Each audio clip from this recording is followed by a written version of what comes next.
Hey YouTube, John here. When we originally moved into this house years ago, we used to store our pots and pans stacked on shelves underneath the cabinets. However, that's not a great system for several reasons. Firstly, to get any pot or pan out other than the smallest one, you have to take the entire stack out.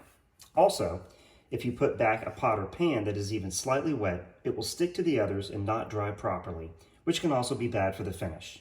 My wife wanted a better way to do this, so I suggested a pot rack that would hang over our cooktop. However, my wife is short and this would make it difficult for her to reach the pots and pans. Also, she hates the way pot racks look.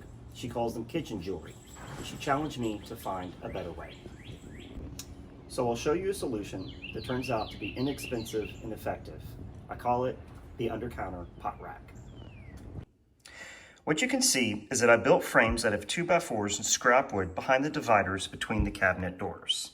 At the tops of these frames, I have fixed sections of wire shelving and secured it with screws and washers.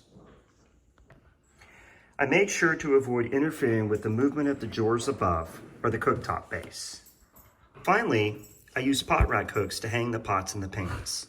These hooks were from Williams-Sonoma because that's all that was available at the time, although now there's many more options from Amazon. You can see how space efficient this can be.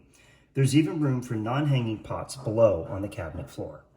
At first, it was annoying to always squat down to see where to hang a pot or a pan. But after a while, you learn to feel for the hook and hang the pot without even having to look at it.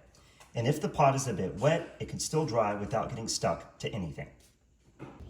I've had this for years now and it works wonderfully, and I hope that maybe it can help you too.